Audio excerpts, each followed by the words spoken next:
રાજકોટ અગ્નિકાંડમાં police, fire, town planning અને R&B વિભાગ જવાબદાર.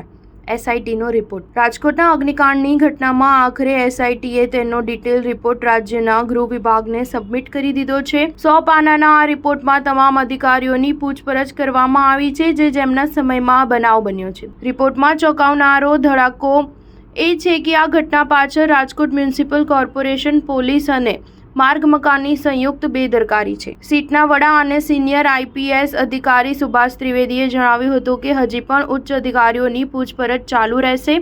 અમારી ટીમની તપાસ દરમિયાન ટાઉન ડિપાર્ટમેન્ટ, લાયસન્સ બ્રાન્ચ, માર્ગ મકાન વિભાગનો રોલ સામે આવ્યો છે. અમે 4 IAS અને 1 IPS અધિકારીને નિવેદન નોંધવા માટે બોલાવ્યા હતા અને તેમની પૂછપરછ કરી છે. વિભાગોની નિષ્કાળજીને શોધી કાઢીને સરકારના ધ્યાનમાં મૂકવામાં આવ્યું છે. તેમણે કહ્યું કે ગુજરાત પોલીસ એક્ટની કલમ 33માં લાયસન્સ આપવા અંગે સુધારા સૂચવ્યા છે અને બાંધકામની વ્યાખ્યા બદલવાની ભલામણ કરી છે. આ કેસમાં ગુનાહિત બેદરકારી માટે હજુ વધુ ધરપકડ થશે અને અટકાયત પણ કરાશે. સરકારી હોય કે ખાનગી અધિકારી હોય કે પદાધિકારી, પ્રત્યેકની ભૂમિકાની તપાસ થઈ રહી છે અને પગલાં લેવાશે. ગેમ ઝોનના માલિકોએ નિર્દોષ નાગરિકોના પ્રાણ લીધા છે. સુભાષ ત્રિવેદીએ દાવા સાથે કહ્યું હતું કે જે કરુણાંતિકામાં 27 નિર્દોષ લોકોના જીવ ગયા છે, તેમને ન્યાય મળે તે હેતુથી અમે કોઈને પણ છોડવા માંગતા નથી. સીટના વડાએ કહ્યું હતું કે જવાબદારો સામે કડક કાર્યવાહી કરવામાં આવશે. રિપોર્ટનું વિશ્લેષણ કરીને સરકાર હાઈકોર્ટમાં અહેવાલ